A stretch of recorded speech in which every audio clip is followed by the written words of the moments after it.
grieztam.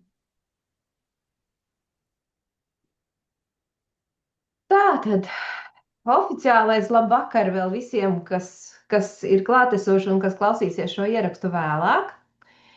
Tad mēs esam uzsākuši Daces iniciētu tādu mikro izaicinājumu gada garumā, kad katru mēnesi vajadzēs vērot sēnes, reģistrēt tās. Un es domāju, ka mēs visi kopā pavadīsim tādu interesantu un aizraujošu laiku. Es jau nemaz tā īsti nebiju domājis piedalīties, bet vakardien, tad, kad es gatavojos, es beigās sapratu, ka es arī tomēr gribu tos ķeksīšus likt un tās sugas vākt. Ārpus konkursa, protams. Šķiet, ka mēs arī esam noilgojušies viens pēc otra sabiedrības, tāpēc uz to es norakstu to, ka mums šobrīd ir arī tik daudz cilvēku, kuri noteikti šīs te minētās 9 sēnes vispār pazīst kā savus 5 pirkstus. Bet skatīsimies, varbūt kaut kas jauns arī beigās pa vidu parādīsies. Un laimīgi jauno gadu, protams, visiem.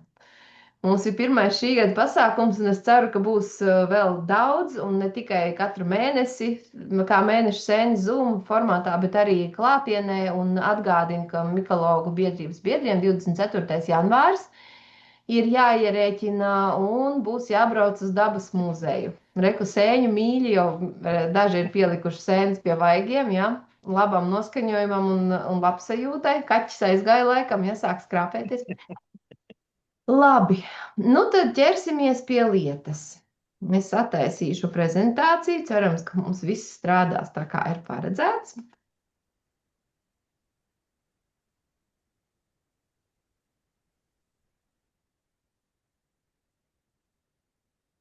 Tā, man tagad jautājums, vai jūs redzat pirmo kadru?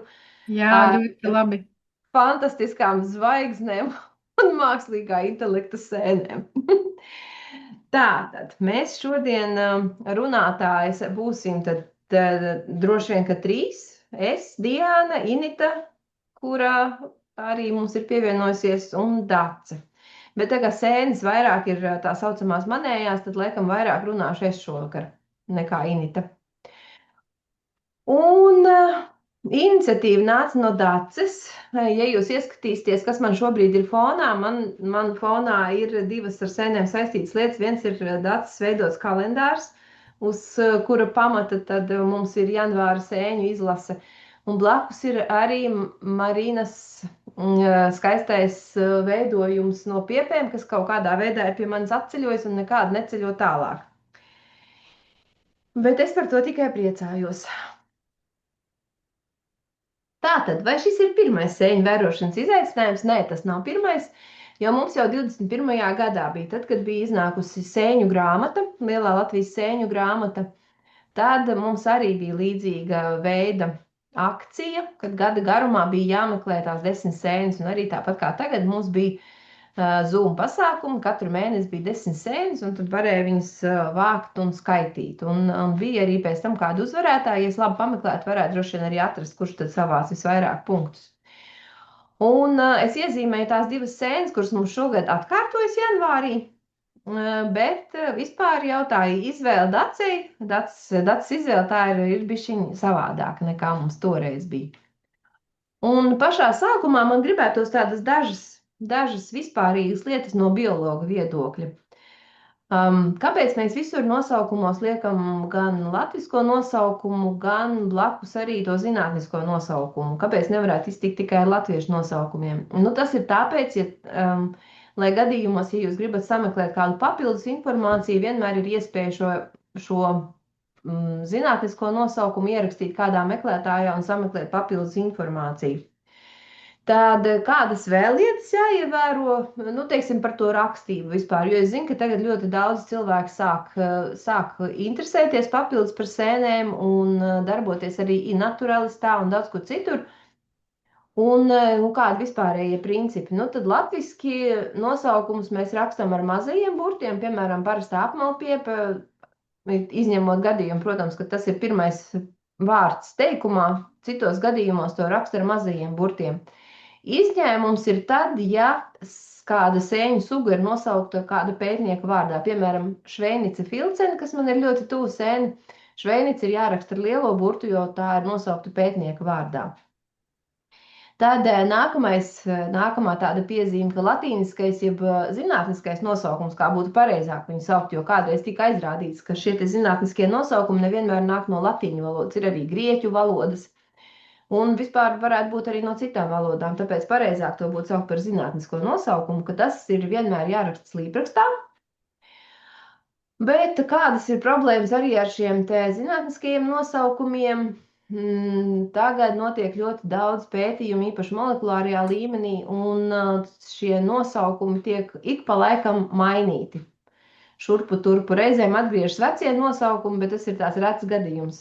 Visbiežākie gadījumi tomēr ir tādi, ka kāda mums zināma ģints tiek saskaldīta vairākās.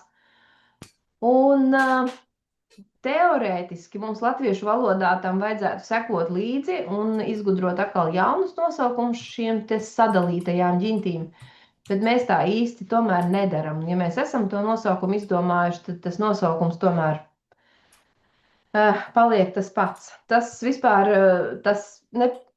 attiecas uz vairākām no šīs dienas sēnēm, jo viņām šobrīd jau zinātniskajos sarakstos jau nosaukumi ir drusciņi citi nekā mūsu prezentācijā, bet to visu vienmēr var noskaidrot. Kur mēs skatāmies nosaukumus? Ne iNaturalist, nekādas citas tādas aplikācijas un šādas lapas nav tas avots. Mums galvenie ir divi avoti.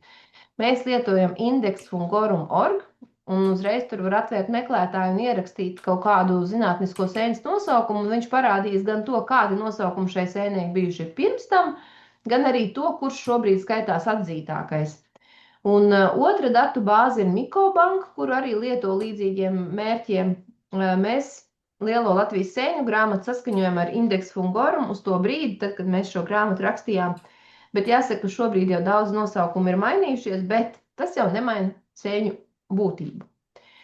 Tad ķersimies klātā mūsu janvāra mēneša sēnēm. Tātad šī ir tā izlase, un tagad parunāsim par katru no sēnēm drusciņu sīkāk. Pirmā sēne tad mums ir saplicinātā eksīdija, kuru var meklēt uz atmirušiem kārklu vītolu zariem, un visvieglāk viņu ir atrast uz tādiem nokautušiem zariem, kas vēl ir stāvoši, kaut kādās grāvmalās ir kāds aizaudzis grāvis ar kārkliem, kur kādas daļas jau ir tam augam atmirušas, tad var šo sēni meklēt. Krāsa un konsistence, varbūt šī nav tipiskākā bilde, vēlāk es jums parādīšu drusciņu tipiskāku, un līdzīga suga esot uz apšu zariem augošā cita suga eksīdija, bruneolība apšu eksīdija. Augšanas periods šai saplicinātajai eksīdijai ir principā visu gadu, bet kā jūs redzat pēc grafika, šo grafiku es ņēmu no iNaturalista, tie ir Eiropas dati, visu pasauli neņēmu, jo galu galā mums ir 2 puslodes. Un jūs redzat, ka sākot no septembra un līdz marta beigām šai sēnei ir tā teikt labākā forma.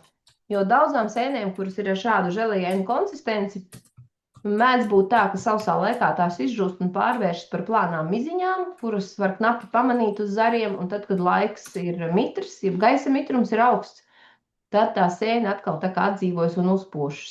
Šādus eksperimentus var taisīt ar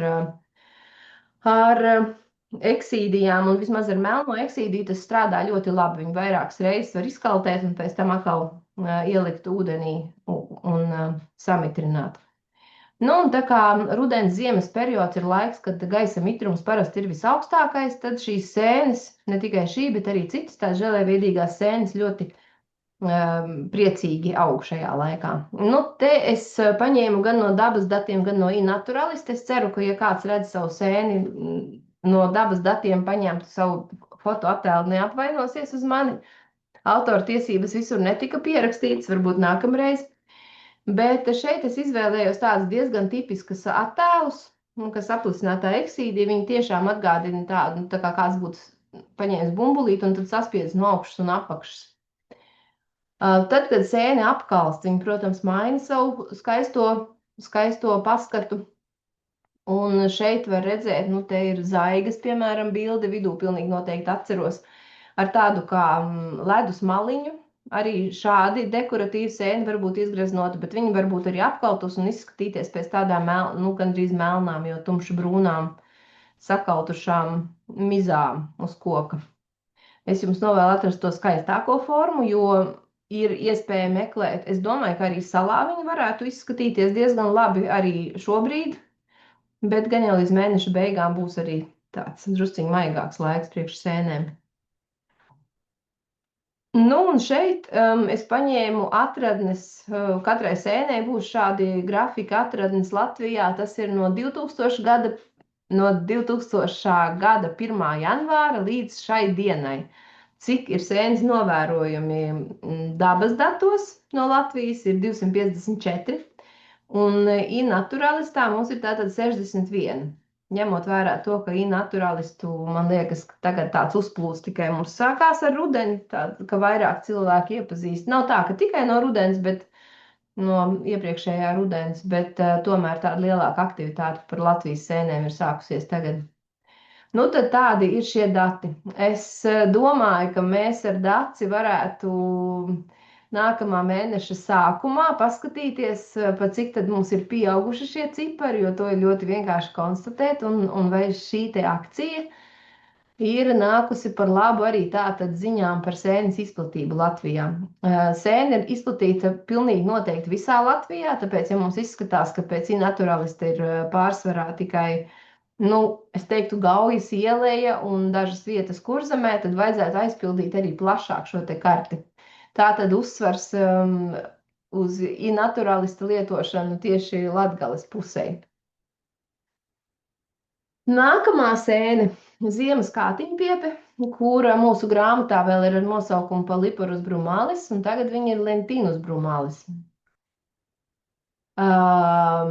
Uz nelieliem atmirušiem lapu koku zariņiem, un man tā uzreiz iedomājoties nāk prātā, nu, kaut kādi ejot pa stīgu nokrituši kaut kādi lapu koki, kuriem zaros tādi, kas ir tur tuvu zemē, tādi zari, kas jau nedaudz sākuši sadalīties, ir tad uz tādiem zariem, tad vēl zaru kaudzēs var meklēt, un parasti viņi tomēr būs tuvāk augsnē, kur tas augsnes mitrums ir lielāks.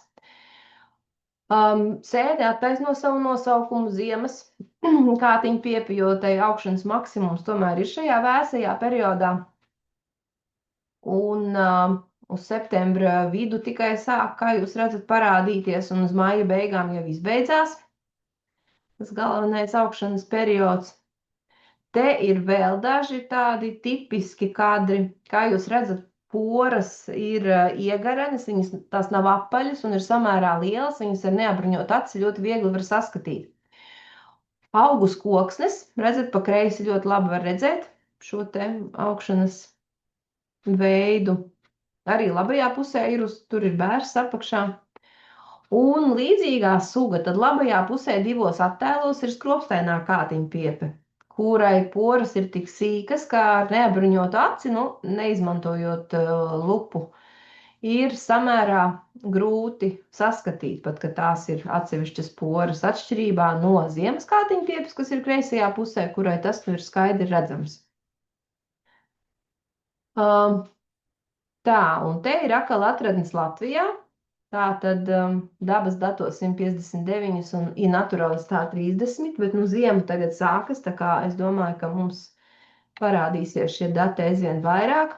Un šeit es intereses pēc salīdzināju to augšanas periodu ziemas kātiņpiepē un skropstainai kātiņpiepē.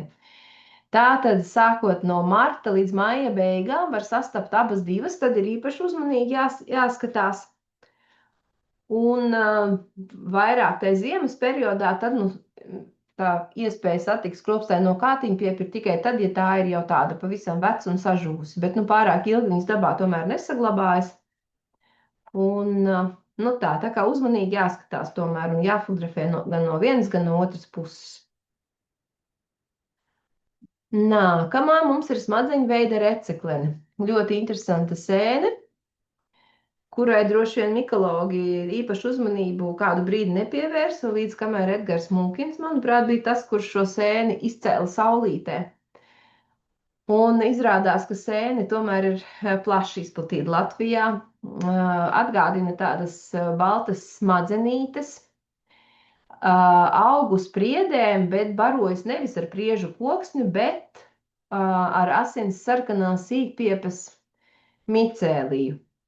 Un tāpēc, tad, kad jūs atrodat šo sēni, ir uzreiz uzmanīgi jāskatās, ka turpat blakus kaut kur netālu ir jābūt arī asinsarkanās sīkpiepes augķermeņiem. Augšanas periods arī ziemas, rudens periods ir daudz labvēlīgāks, tāpat kā citām šādām želēveida sēnēm. Un šajā attēlā jūs tieši varat redzēt, kur atrodas blakus, tepat ir redzama tā asinsarkanā sīkpiepe. Kreisajā pusē un arī labajā pusē jūs redzat, tur tā smadzeņveida receklēne ir uzaugusi tieši blakus augķermenim. Es neredzu attēlus, vai es tikai neredzu? Citi redz? Gan jau atnāks tas attēls. Redzam, jā.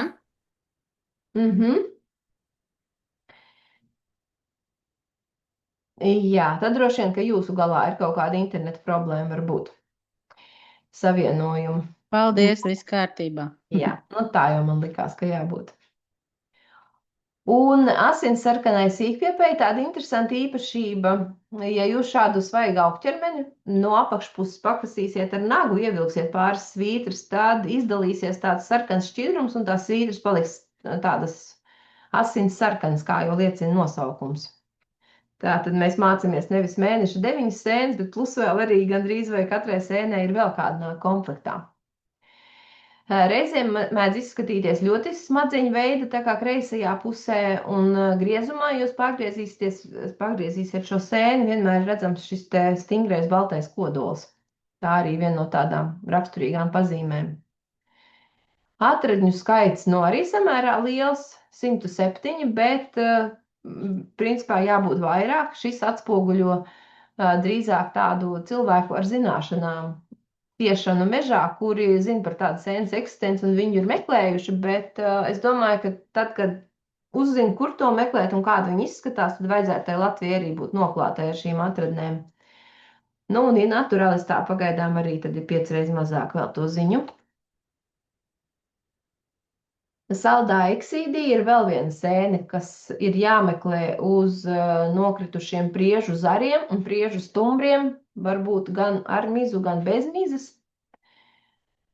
Un veidot tādus grūti aprakstāmus brūnganu želēveida veidojumus. Kā jūs redzat, tas augšanas periods viņai vispār ir līdzīgs, bet parādās tāds kritums februārī. Grūti varētu spekulēt, ka tas ir saistībā ar to, ka varbūt tādā pārāk lielā augstumā, un janvārs, februārs parasti skaitās augstākie mēneši, ka varbūt tai tomēr ir kaut kādas pretenzijas pret šo laiku. Toties var atrast arī vasarā pēc vispārējiem datiem. Un šeit ir tādas dažas samērā raksturīgas saldās eksīdijas bildes, un es speciāli paņēmu vienu uz kriteles bez mizas un otru ar mizu. Un kreisajā pusē joprojām tagad ir redzama tāda bagātīgi saugusi šīs te sēne, un labajā pusē ir līdzīgās sugas, kas ir receklenes, kuras aug parasti uz lapu kokiem, un to forma tomēr ir vairāk. Viņi sastāv tā kā no tādām daivām, kā no tādām kruzuļainām lapām. Jos iepriekšējai sēnei saldai eksīdijai viņai tomēr nav tik izteikts tās daivas. Viņa vairāk no tādiem, arī negluži kā smadzenes, bet kaut kas tāds līdzīgāks, tad drīzāk uz to pusi. Atradnes Latvijā, kā redzat, arī Latgales pusē ir mazāk reģistrēts, bet ir visas iespējas un arī tie skaitļi. Nošķeltā eksīdija arī no līdzīgas sēņu grupas, arī tāds augšanas, ja atrašanas un tāds labvēlīgākās augšanas periods tomēr ir šis augstais mitrais gada laiks no vēla rudens līdz pavasarim. Jāmeklē uz ozolu zariem. Un var ieraudzīt kokā, un ja tie zari nokrīt, tad var atrast arī zemē. Viena puse ir nedaudz tādiem, ir nespodrāka ar tādiem tā kā maziem sariņiem, matiņiem, negludāk, un apakšpuse ir spīdīga ar tādiem diezgan izteiktiem graudiem. Reku šeit arī tās pašas divas īpašības, vienai un tai pašai sēnei var apskatīt. Kam līdzīgi? Nu, līdzīgākā laikam ir melnā eksīdija, kurai gan ir diezgan atšķirīga forma un var augt uz lapu kokiem, citiem lapu kokiem. Nu tā, var sastapt arī šo. Atradnes Latvijā ir samērā padaudz, naturālis tā vēl ir mazāk saliktas, bet es domāju, ka mums viss vēl priekšā. Dzeltenā receklene, vēl viena sēne, kas ļoti piesaista uzmanību īpaši šajā augstajā periodā, jo koši dzeltenu oranžu liesmiņu var tiešām pamanīt reizēm pa lielu gabalu. Varbūt gan uz nokautušiem zariem un stumbriem stāvošiem, gan arī kādreiz augstu kokā. Un reizēm var atrast, piemēram, zem ozoliem, ka ir nokrituši tikai šī sēne, un cilvēki domā, ka viņi augus uz zemes, bet ne, viņi vienkārši nokritus no koka ir.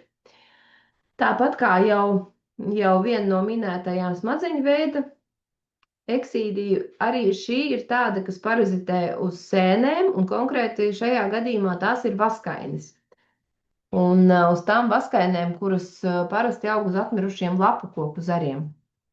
Kā redzat, to periodu augšanas arī pārsvarā tomēr ir vēsais gadalaiks, mikrais.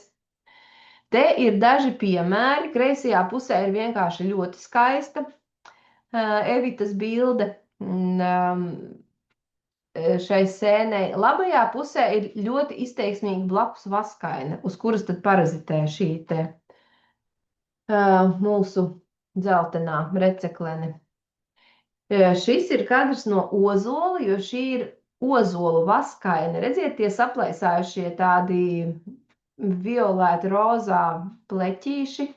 Tā ir sēne, uz kuras parazitē mūsu interesējošā dzeltenā receklene. Nu, reizēm tā sēne, uz kuras parazitē receklene, nav tik ļoti izteiksmīga. Šajos kadros jūs redzat tādus nelielus pelēcīgus pleķīšus kreisajā pusē un arī labajā pusē. Tas nevienmēr ir tik izteiksmīgi. Es jums speciāli piemeklēju bildes, kurās to sēni, uz kuras parazitē recekleni var labāk redzēt, bet tas nevienmēr ir tik acīm redzami. Bet, ja jūs to zinat, tad jūs sākat meklēt un jau vairāk ievērot. Arī uz šiem zariņiem, redziet, arī fonā ir redzams, ka turpat blakus šī barības bāze dzeltenai receklenei ir izaugusi. Līdzīga suga ir zeltainā receklene, kura gan vairāk tomēr aug uz dienvidiem, bet tā kā mums klimats drusciņi mainās un visādi brīnumi galu galā ir iespējami, tad es arī šo ieliku. Zeltainā receklene parazitē uz stereomģinas sīkpiepēm. Tātad jūs redzat abos attēlos ļoti izteiksmīgi, ka ir tā sīkpiepe blakus. Un visbiežāk tas ir stereum hirsutumus, kuras šī te sēne aug. Un tā Latvijā vēl nav atrasta. Es atradu iNaturalis, tā bija viens reģistrēts novērojums, apskatīju attēlu un ieteicu tomēr labot uz iepriekšējo, uz Tremella mesenterica, to, kuru mēs tikko apskatījām, ka visdrīzāk tā tomēr nebija šī zeltainā receklene. Nu, reku, te arī ļoti izteiksmīgi blakus. Labajā pusē ļoti izteiksmīgi, kreisajā drusciņi mazāk izteiksmīgi ir sīkpiepe redzama. Atradnes Latvijā ļoti daudz, kā jau teicu, sēne pievērš sev uzmanību jau pa gabali, īpaši tajā gadalaikā, kad viņi aug, kad krāsu mežā varbūt ir krietni mazāk. Nākamā brūnā receklene. Nu, arī parazitē uz sīkpiepēm, visbiežāk uz lapu koku koksnes. Šī, manuprāt, visbiežāk tomēr sastopama ir tādā rudens periodā. Arī grafiks mums tā rāda, bet līdz februārim vēl ir lielāka iespēja šo sēni noķert un pievienot jūsu sarakstam nekā vēlāk. Tā kā jāmeklē. Izskatās sākumā ļoti skaista, un labajā pusē jūs redzat raupjo sīkpiepi blakus, tādai novecot sākušai brūnai receklenei. Un uz vecumu tiešām arī paliek tāda tumšāka un pat brūna. Un, ja mēs gribētu tā ļoti iedziļināties, tad vispār jau tagad arī ir izpētīts, ka ir vairākas līdzīgas recekliņu sugas, kas aug uz lapu kokiem un pat parazitē uz sīkpiepēm. Bet, teiksim, tam iesākuma līmenim pietiks, ja mēs sameklēsim šo te un nosauksim par brūno recekleni. Jo bieži vien ir tā, ka tās atšķirības tālāk ir jāmeklē mikroskopiski, bet vienkārši ejot dabā, mums ir jāsameklē tāds paskats. Šeit arī ir novecot sākušas jau šīs sēnes, arī ievērojiet sīkpiepi ir visur blakus. Un atradnes Latvijā dabas datos ir samērā daudz, naturāls tā vēl netik daudz. Iespējams, tas saistīts ar to, ka pēc ārējā izskata jau daudzas sugas jau vairs nevar tik droši noteikt, un naturālists neņem pretī tās, kuras nav droši apstiprinātas. Parastā cinobrpiepe. Ļoti skaista un izteiksmīga, un par šo es neesmu redzējis pētījumus, ka viņi būtu sadalīti vairākās sugās. Tā mums ir labā ziņa. Sliktā ziņa ir tā, ka varbūt viņai tas janvāris nav tas tāds tipiskākais augšanas periods, bet kur jāmeklē, tur, kur ir nokrituši kaut kādi stumbri, koki, lapu koki, kur ir bērzi, piemēram, vai apses, un kur vairumā aug sarainā tauriņpiepe. Šīs divas sēnes ir ļoti bieži sastopamas kopā, tā kā atkal skatieties blakus. Virspuse cinobrpiepei ir parasti tāda oranžīga vai rozā. Šī kreisajā pusē tāda astras bildēta svaiga, ļoti tādā labā savā attīstības sākumā. Es domāju, ka janvārī jūs tik košu viņu neatradīsiet. Viņa būs drīzāk tāda rozīgāka, blāvāka, bet apakšpuse saglabājas diezgan koši sarkana arī tad, kad sēne jau ir novecojusi. Tā ka sarkanīga oranža apakšpuse. Te jau ir tipiskāks skats, kādu jūs varētu atrast šobrīd, vēlu rudenī un ziemā, kad pati cinobrpiepe jau ir tāda pabalējusi, tā kā labajā pusē un jau izmirkusi ūdenī. Un arī sarainā tauriņpiepes vairs nav tai savā labākajā paskatā, bet tas varētu būt diezgan tipiski šai sezonai. Kreisajā pusē ir vienkārši, man gribējās ļoti to krāsiņu, tā kā ziema, mums ir krāsu dabā maz, tad man gribējās jums tā kā tūplānu šeit cinobrpiepes apakšpusē. Un labajā pusē ir liesmēnā egļupiepe, kas ir viscaur oranžā krāsā, aug parasti uz eglēm kopā ar apmalpiepēm. Apakšpuse viņai ir nevis tumšāka un košāka, bet gaišāka nekā virspuse. Šobrīd viņa arī neizskatīsies tik koši oranža, bet, var piešauties un atrast. Viņai struktūra arī drusku savādāk, tāda šķiedraināka ir, un cinobrpiepe ir tāda sīkstāka. Atradnes Latvijā diezgan daudz, pievērš sev uzmanību. Naturālis tā vēl jāpiestrādā. Un pēdējā mūsu šīs dienas sēne ir Austrijas agrene. Un te Dacei ir trāpījies tāds gadījums, kad ir blakus, Dace, tā ir tava bilde, ja? Kad kadrā ir blakus gan sarkanā, gan arī oranžā krāsā šī sēne. Arī es teiktu, ka janvārs nav tipiskākais augšanas periods, tas ir tāds, šī sēne te būtu tiešām zem vārda izaicinājums, jo vispār jau var atrast arī decembrī pavisam jaunus aizmetnīšus šai sēnei. Bet tipiskāk ir tomēr tad, kad sāk kust sniegs, marts, aprīlis. Tas ir tāds augšanas periods, kas ir raksturīgāks. Bet, ko var zināt? Mums arī janvāra beigās var sniegs nokust, un tad jau to sēni var atrast. Ja pacenšās, tad mazas agrenītes var atrast. Te es paņēmu dažādās stadijās šo sēni, jo sākumā kātiņš ir diezgan izteikts, tādiem jauniem augķermeņiem ir diezgan garš, ja izceļ un paskatās, uz kā viņš tur aug. Tad redz, ka aug uz zariņiem, un un tas kātiņa veida pagarinājums ir samērā izteikts. Un vēlāk tā ir tāda muciņa, un tālāk sēne plešās. Un beigās, kur arī ir dažādas stadijas, un beigās viņi var būt arī pilnīgi plakani. Te es jums neieliku, man ir mazi video, kur šādu te pieaugušu sēni, kad viņi jau ir sākusi izplesties, un ja jūs viņu atrodat augušu pēniņā, tad var pie viņas pieliekties, pietupties un mēģināt uzpūst siltu elpu. Un tad šai sēnei vajadzētu izšaut tādu sporu mākonīti.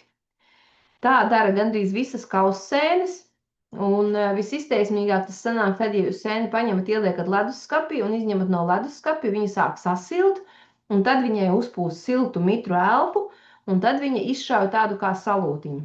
Jo atšķirībā no cepurīšu sēnēm, kurām sporas, kad ir nobriedušas, viņas vienkārši birst laukā straumītē, tad šīm tas notiek porcijās, un to porcijas izmešanu var šādā veidā stimulēt. Es varbūt nākamreiz atcerēšos to video ielikt un jums parādīt, kā tas izskatās. Nu, varbūt tad, kad arī agrens būs tādā tuvākā stadijā, jo tādā riktīgi nobriedušā stadijā viņas tiešām aprīlī drīzāk, nevis tagad. Var izaugt arī diezgan lielas. Un runājot par krāsu, es paskatījos, ka mūsu dabas datos ir reģistrēti kādi 5 novērojumi visdažādākajās Latvijas vietās, kur Austrijas agrena ir nevis sarkana, bet tāda dzeltena vai dzeltena oranža. Retos gadījumos tas tā notiek, par atsevišķu sugu, manuprāt, tā nav izdalīta, bet ko var zināt. Nu, un te ir dažas kulinārijas lietas. Tas ir no manas iepriekšējās prezentācijas, kas bija pirms 5 gadiem. Ka man šī sēne liekas diezgan bezgaršīga, bet ir cilvēki, kas viņu protot pagatavot un var no viņas kaut ko izspiest. Bet man liekas, ka nav vērts. Nav vērts, tāpēc neiespringstiet uz šo te, jo tas vienu brīdi izskatījās, ka kļūst par modes kliedzienu, bet manuprāt, nav vērts. Un līdzīgā suga, ka vienu reizi Latvijā mēs esam atraduši šādu te garkāta agrenīti. Kreisajā pusē ir mūsu atradums no Talsu puses. Arī agre pavasara sēne. Tai kātiņi ir izteiktāki un nevis tā pakāpeniski pāriet tā kā agrenē, jo droši vien, ka gribēsies tās maziņās agrenītes atrodot, ieraugot garo kātiņu, domāt, ka šī varētu būt tā garkāta agrenīte. Tomēr garkāta agrenīte ir raksturīgi tas, ka kātiņš un tā augšējā daļa tomēr ir diezgan strikti nodalīta, ka var redzēt, kur beidzas viens un kur sākas otrs. Un vēlāk šī sēna atveroties un atgādina mazas tulpītes, labajā pusē bilde nav no Latvijas, jo Latvijā šis pagaidām ir vienīgais atradums un bez maz vienīgā bilde, kas ir. Bet, ja jums paveiksās, tas būtu liels retums un ļoti interesants atradums. Tā. Nu jā, un te ir runājot par lielumu, ir gadījies atrast tādas agrenes, kuras var izmantot par lieldienu olu biķerīšiem. Kā šajā attēlā, kur starp citu ir dažas sēnes, kuras ir krāsotas arī ar sēnēm. Jūs redzat labajā pusē tā zilganzaļā sēne, kurā ir sarkans pleķis, tas sarkanais pleķis ir nācis no tīmeklenes. Jā. Atradnes Latvijā ir bezgala daudz. Un interesanti atzīmēt, ka šī sēne kādreiz bija ierakstīta Latvijas sarkanajā grāmatā. Ar ko tas ir saistīts, grūti pateikt. Nu, gribētos domāt, ka vienkārši šo sēni neviens nemeklēja un nevarēja atrast. Nu, tajā laikā varbūt bija mazāk tādu amatieru mikologu un tās ziņas līdz mikologiem nonāca retāk, un paši mikologi varbūt arī vairāk staigāja rudenī pa mežu. Un tagad, kad to entuziasti ir tik daudz un ka sociālie tīkli ļauj dalīties ar tiem atradumiem, ka varbūt arī mūsu zināšanas ir paplašinājušās. Retos gadījumos to varētu skaidrot ar to, ka sēnes izplatība ir tik ļoti palielinājusies, un kā tas īsti ir, grūti pateikt, bet es domāju, ka drīzāk informācijas tad bija trūkums, un tagad viņa beidzot ir parādījusies vairāk. Jautājumi un komentāri. Es labprāt tagad dzirdētu jūs. Pēc tam vēl Dace pastāstīs par to punktu skaitīšanu, bet es pagaidām varbūt izslēgšu, lai es redzu jūs un lai es redzu komentārus. Vai kāds var kaut ko papildināt vai pakomentēt, laipni lūgti par pašām sēnēm. Inita, mēs tevi nedzirdam. Inita, tev nav skaņas.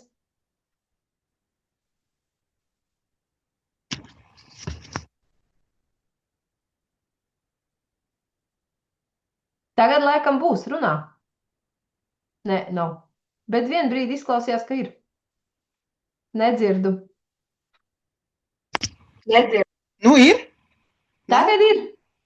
Runā, kamēr ir. Tomēr ir, jā. Nu, es gribēju piebilst vēl, ja mums te ir ļoti uzsvērts, ka tās sugas tomēr būtu labi kaut kur reģistrēt, ja? Jo cik vienkārši ir saskaitīt pat, ja viņi tur ir ielikta abos divos, gan iNaturalistā, gan dabas datos, ja? Bet tad tā skaitīšana ir daudz vienkāršāka un tās sugas ir piereģistrētas kaut kur, jo vienkārši saskaitīt pēc bildītēm Facebookā, ir tīpaši, ja mums tagad būs ļoti daudz viņas saliktas, ja? Diezgan sarežģīti, ja? Un pirmkārt tās koordinācijas jau nekur netiek tādā gadījumā pierakstītas. Jā, salīdzinoši iNaturalist un dabas dati, ja, dabas dati ir mūsu pašu Latvijas, ja. Tur, ja ir kaut kādas, īpaši, ja tās ir aizsargājumās sugas, tad viņas aiziet automātiski uz ozolu, ja, tur pārējām arī varbūt viena otra, kas jau automātiski tur aiziet ozolā, tie dati tiek reģistrēti. Savukārt iNaturalistā, tad tas aiziet uz GBIF, ja, un tas jau parādās pasaules mērogā, ja, jo no dabas datiem pagaidām nekur tālāk pa Latviju tie dati neaiziet, un nezinu, gribēju uztaisīt, ka aizies, bet man liekas, ka nebūs laikam.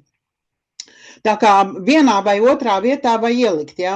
Tie, kas baidās, ka viņi tagad tiks tāpēc izsekoti vai ka kāds tagad noskatīsies viņu sēņu vietas, ja? Tas ir absolūti bez pamata baidīties kaut kur likt tos datus, jo vismaz iNaturalistā var paslēpt tos datus, ka redz cilvēks pats un redz, piemēram, uzticības personu. Nezinu, man neusticās, ja, varbūt Diānai uzticēsies, vai šajā gadījumā Dacei uzticēsies. Es to neesmu izmantojusi, ja, bet es zinu, ka, piemēram, Sandra ir savus datus vienu otru noslepanojusi, ja, man uzticējusi pagaidām nav laikam, ja es varbūt nemācēju atrast, ja, tā kā tas ir tiešām būtiski tos datus kaut kur ielikt, ja, lai viņi nav jādzenā kopā un koordināts jādzenā, ja tīpaši, ja tā ir kāda retāka suga, ja tā ir tāda parasta suga, tad varbūt tas nav tik būtiski, ja. Tā kā tas tā par reģistrēšanu.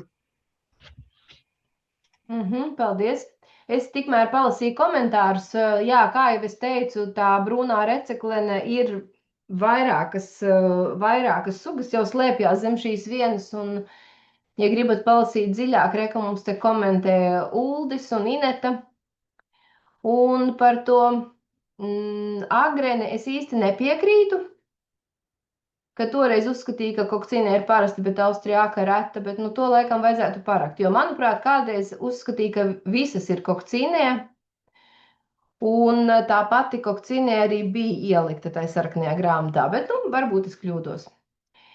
Labi, es domāju, ka ja ir vēl kādi komentāri, vēl kāds grib parunāt?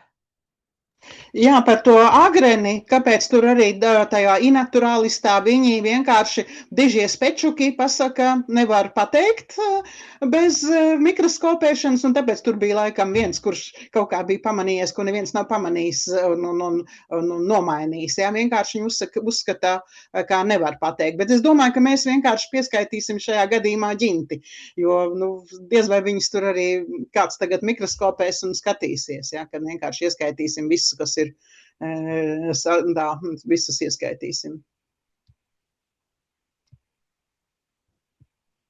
Jā, bet toreiz uzskatīja, ka vienkārši tiešām, ka mums ir kokcīnē, visas, un tagad mēs uzskatām, ka visas ir austriāka, bet varbūt abas. Varbūt vēl kāda.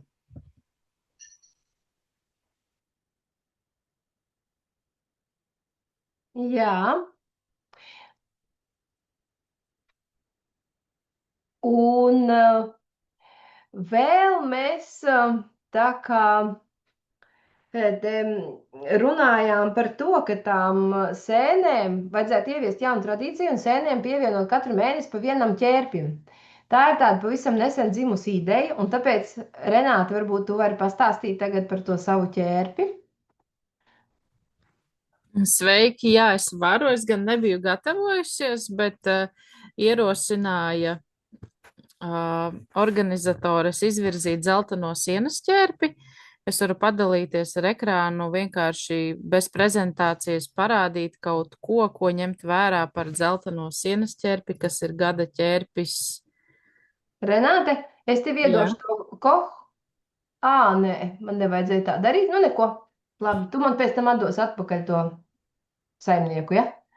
Viss, Vai tagad rādīt? Tā, es vienkārši parādīšu ekrānu. Var redzēt ekrānu? Vai Drīz varēs, viņš pagaidām vēl tikai lādē. Jā, tagad redz. Nu, te es vienkārši atvēru mājaslapu ķērpi LV un pastāstīšu vienkārši par dzelteno sienas ķērpi. Tagad, ja es uzklikšķināju, arī var redzēt bildi, ja? Jā. Super. Kas jāņem vērā par viņu? Ne viss, kas aug uz kokiem dzeltens, ir dzeltenais sienas ķērpis. Varbūt vēl ievadā, jā, tad viņu var sastapt pilnīgi jebkur, pilsētās, kapos, šosejas malās, salejās, lauksaimniecības zemēs, visur, kur mīt cilvēks, jo viņam patīk vairāk barības vielu, vairāk slāpekļa, viņš labi panes gaisa piesārņojumu un praktiski rekur, ja tā ir pilsēta, nu tad uz katra koka viņš noteikti būs, nu, izņemot vietās ar ekstremāli kaut kādu stipru piesārņojumu. Ja nav dzeltenā sienas ķērpja, tad lūdzu pārvācieties dzīvot citur, piemēram. Ja? Nu jā, tātad viņš ļoti bieži sastopams, rekur uz maziem zariņiem, uz jebkādiem akmeņiem, uz dažādākajām virsmām, rekur balkoni noauguši. Es gan neesmu 100% droša, ja? Varbūt tas ir kaut kas cits, bet, jo nu, es nevaru tur uzrāpties, bet es domāju, diezgan droši tas ir dzeltenais sienas ķērpis. Un ko tad par viņu ņemt vērā? Ka nekas, ne viss, kas ir dzeltens, būs viņš. Te, piemēram, būs diezgan sarežģītas ģintis, arī citi dzelteni ķērpji, kas var gadīties tādās pašās vietās kā dzeltenais sienas ķērpis, bet viņi visi tomēr ir mazliet savādāki. Dzeltenajam sienas ķērpim tas tātad ir lapveida ķērpis, viņam ir izteiktas lapiņas. Un šeit, piemēram, cita ģins, Candelariella, viņa tāds vairāk tas ir krevveida ķērpis. Tā man te priekšā šitais te mazliet. Tad cita ģins, Xanthomendozas. Pirmkārt jau redzam, ka krāsa mazliet atšķiras, tāda oranžīgāka. Tad viņiem vēl ir raksturīgi tādi sorāļi, miltveida sakopojumi, ar kuriem vairojas ķērpis, bet tādu nebūs dzelteniem sienas ķērpim. Tad cita atkal līdzīga ģins, Kandelārijas, bet viņas rekurtās lapiņas ir tādas garas, izstieptas un ne tādas kā dzeltenajam sienas ķērpim, un te ir ļoti labi salīdzināts vēl viena līdzīga ģins, polikaulonijas, un te ļoti jauki var redzēt, es atvainojos tā. Nu, lūk, dzeltenais sienas ķērpis, viņam ir raksturīgas tādas lapiņas, izlocītas, savukārt, citiem viņas nebūs tādas, piemēram, šis ķērpis ir vairāk tādas kā kompaktas čupiņas uz koku zariem, bet, dzeltenais sienas ķērpis te mums te veido, tādas viļņotas lapiņas, pa vidu būs daudz apotēciju, kuros iekšā veidojas sporas, un, manuprāt, diezgan vienkārši atšķirībā no citiem dzeltenajiem ķērpiem, un arī šī gada relīzes par ķērpi 2026 rāda, kad cilvēkiem pat nekļūdās, jo relīzēm izmanto savus attēlus, kurus izvēlas paši un izvēlas pareizi. Tas nozīmē, ka veiksies arī jums. Protams, fluorescē, to arī varat pārbaudīt, bet fluorescēs arī citi oranžie ķērpji, ne tikai dzeltenais sienas ķērpis, tā kā tas nav tā nav pazīme. Ēnainās vietās viņš būs zaļš, viņam nevajag aizsardzību pret sauli. Kas vēl man nāk prātā? Laikam neatceros, kas man nāk prātā. Laikam viss par dzelteno sienas ķērpi. Es jau redzēju jau dabas datos pirmos ziņojumus no Sintijas, un vēl kaut kas bija ievietojis. Ja. Es beidzu dalīties. Paldies, Renāta. Nu, rekā mums pievienojās vēl 10. suga. Tātad mums ir 9 sēnes plus 1 ķērpis. Dace, varbūt pēc citas mēnešus arī varēsim kaut kā līdzīgi, vai ne? Jā, noteikti. Tā. Paldies liels Renātei, ka viņa tā uzreiz ekspromptum iesaistījās un spēja. Tagad. Jā, un laikam jāsāk pierast, ka ķērpji ir sēnes, asku sēnes. Piemēram, tur ir naturāls, tur viss ir kopā, jā, tur nav nekāda ķērpja izdalīta, ir asku sēnes un viss. Tā kā sāksim pierast. Agrāk Pikerāns lietoja jēdzienu asku ķērpji. Tagad arī lieto bazīdī ķērpju un asku ķērpi. Renāta, vari man iedot atpakaļ to, lai es varu dalīties? Nu, viss, kā tur bija tie teicieni, kad...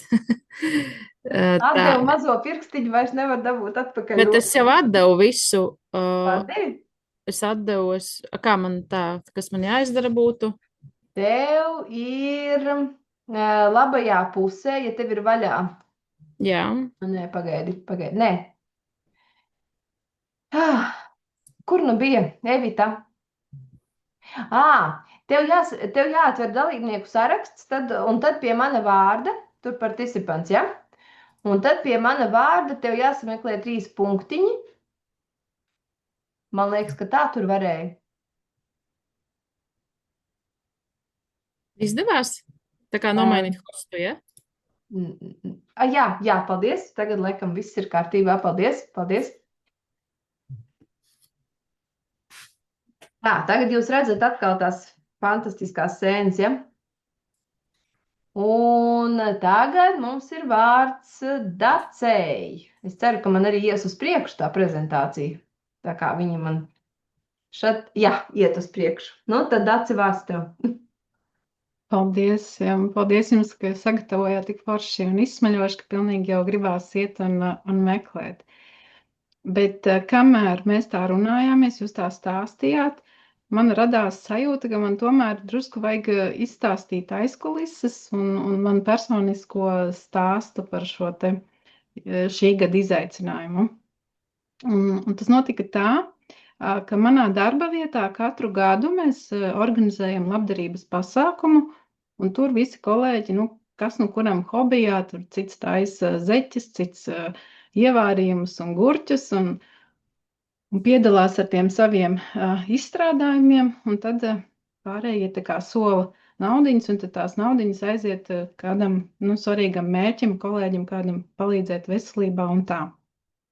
Un es domāju, ka varbūt es arī varētu piedalīties ar kaut kādu to savu pienesumu, ar kaut kādu savu lietiņu, hobiju, un domāju, kas tad tas būtu, ko es varētu uztaisīt. Un tad man nāca prātā, tā kā es 2. gadu jau medīju visas Latvijas sēņu grāmatā publicētās sēnes, un man ir sakrājušās fotogrāfijas, ka es varbūt varētu uztaisīt tādu kalendāru ar tām sēnēm. Un tā kā es arī biju piedalījusies iepriekšējos izaicinājumos, man ļoti patika tā doma, ka bija tā kā pateikts, kas katrā mēnesī, ko var iet un meklēt. Un tad to kalendāru es tā veidoju no tām bildēm, ko es biju atradusi iepriekšējā gadā. Un pārsvarā tas sanāk ir 25. gadā, 24. un 25. gadā atrastās sēņu bildes. Un tieši tās agrenes pagājušajā gadu janvārī bija, jo bija tas tāds, draņķīgs, slapjš tāds laiks un nebija sniegs. Tā kā gadās arī, kad viņas ir ļoti labi sastopamas janvārī, tādos laikapstākļos. Un arī tās cinobra piepes man gadījās ziemā sastikt ļoti spilgtas, un tā kā man kā iesācējiem likās, kā var būt tik spilgts kaut kas vispār. Man ļoti pārsteidz. Lūk. Un tad tas kalendārs bija arī tā kā tiem, kas ieguva šo te kalendāru, bija tā kā tāds izaicinājums atrast. Un tā, Diana uzaicināja, ka varbūt varam to darīt plašāk, lai pārējie arī, jo tas daudziem patīk tāds kā izaicinājums, un gal galā tas arī ir tāda kā kopības, ka mēs visi kopīgi kaut ko meklējam un varam dalīties. Un tāds, man liekas, ļoti foršs pasākums. Lūk. Šis slaids vispār bija domāts pie iepriekšējiem, kad atrod sēni, tad vairāk par viņu palasīt var drošos avotos, kas ir mūsu sēņu grāmata, Sēnes LV un citur. Bet par pašu to skaitīšanu punktu un tā kā atrādīšanu, tas jau būs nākamajā slaidā, lūdzu, Diana, var palikt uz priekšu. Un te ir tāda doma, ka nav obligāti ziņot savus atradumus, bet tas būtu foršāk, tas būtu tāds kopīgi, visi mēs varētu redzēt. Un arī tas, ka pie viena tā ieraksta varētu apskatīties, cik dažādas, piemēram, tās sēnes izskatās, un arī līdz ar to vieglāk ir arī atpazīt iesācējiem, kad ierauga vairāk bildes. Un tad mēs tā izdomājam, ka varētu, lai atvieglotu šo te ziņošanu, katra mēneša izaicinājums būs piesprausts grupā pie izceltajiem ziņojumiem. Un tad, kad uzies uz tiem izceltajiem ziņojumiem, tad tur atvērsies tāds, ko es parādīšu vēlāk, posts ieraksts, kurā būs tēmturis. Un tad uz šī tēmtura uzspiežot uzreiz varēs nonākt pie tā ieraksta, kur grib to sēni noziņot. Un tad to sēni tad ieliekam komentārā. Tad lūdzu nākamo slaidu. Lūk. Tātad pie tiem izceltajiem kreisā pusē pirmais attēls parāda, tur būs visas sēnes, katrai sēnai klātas tēmturis. Uzspiedīsim uz to tēmturi, atvērsim to ierakstu un tad komentārā ieliksim. Un te ir labajā pusē, tā kā mans piemērs, kurš jau ir ielikts, ka pieliekam datumu, lai saprastu, kad tas ir bijis, aptuveni to teritoriju. Un kā jau Inita teica, ka tas būtu ļoti jauki, ja mēs arī varētu veidot statistiku un iekļaut, vai tas kā kuram ir ērtāk, vai dabas datos, vai i-naturāls tā noziņotu. Lūdzu, nākamo slaidu. Jā, te ir tāds atgādinājums par 3,4 lietām - attēls, datums, vieta un hipersaite. Un tad nākamo slaidu par punktiem. Varbūt vēl vienreiz pirmais punkts neielec. Kaut kāds uz... Labi, paldies. Tad viens punkts būtu par to, piemēram, jāatrod citā mēnesī, un tad ieliek to attēlu. Un 2 punkti ir tas attēls, laiks un vieta tajā izaicinājuma mēnesī, un 3 punkti vēl ir pievienota hipersaita. Tad gada beigās saskaitīsim kopā punktus, sanāk jau janvāra sākumā, un tad būs vislielākajam punktu skaitam piešķirsim kādu pārsteigumu balvu. Tā, un ko es vēl par šo gribētu teikt, ka, jā, tā, laikam, uz priekšu.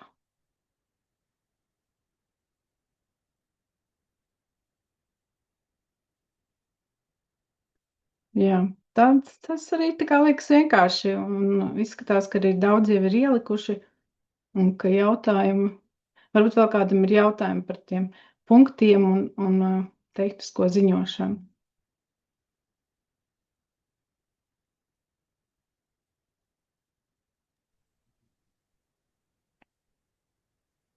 Es vēl gribētu no savas puses iedrošināt visus tos, kuri grib iemācīties sēnes. Es gan skatos, lielākoties mums ir tādi, kuri jau diezgan labi pārzina sēnes, bet tie, kas tā kā mazāk, šis ir lielisks veids, kā apgūst sēnes, jo sēnes ir vislabāk apgūt pakāpeniski, pa nedaudzām kopā, jo, ja pārāk daudz uzreiz, tad liekas, ka tur ir šausmas. Un jūs redzējāt komentāros, jo tur bija dažādas informācija par to, ka nu pat jau šitais ir tas, un vēl kaut kas tur ir sadalīts, un vēl kaut kas ir savienots kopā. Priekš iesācēju līmeņa pilnīgi pietiek ar to, ka mēs viņus apgūstam ar tādiem nosaukumiem vai tik lielā, tik dziļā līmenī, kā bija mums šodien prezentācijā, un tālāk, ja jūs kļūstat jau par tādiem pusprofesionāliem mikologiem, tad jau var skatīties tālāk un turpināt ar mikroskopēšanu un tā tālāk. Bet man liekas, galvenais ir dabūt to āķu lūpā un apgūt tos pamatus, uz kuriem tad tālāk jau var daudz ko būvēt. Varbūt mums pievienot 4. punktu par, ja pēc mikroskopiskām pazīmēm ir noteikts, ka ir īstā, lai tiem būtu nākamā līmeņa speciālistiem būtu interesantāk.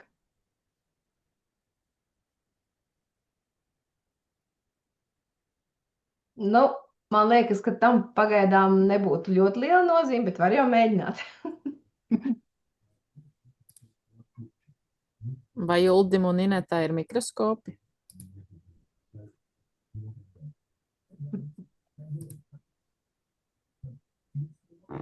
Nu, man nav. Tā ka es tur nevaru neko izdarīt. Inets saka, ka varam uzdāvināt.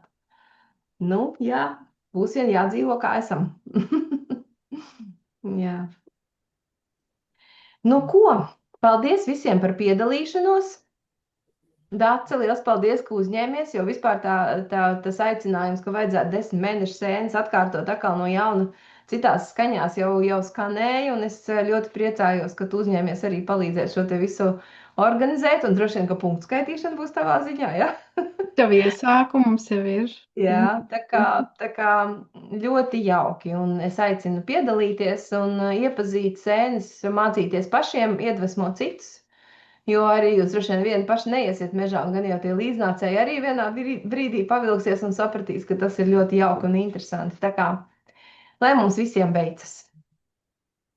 Jā, es atcerējos, kas bija tā vēl viena nianse, ko es gribēju pateikt par ziņošanu, ka anonīmajiem dalībniekiem nevarēsim piešķirt punktus. Paldies visiem liels, ka atradāt laiku, un gaidām jūsu atradumus.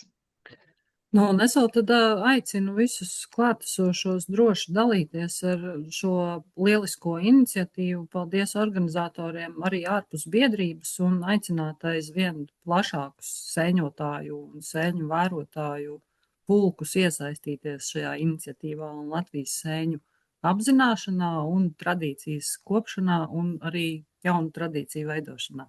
Paldies!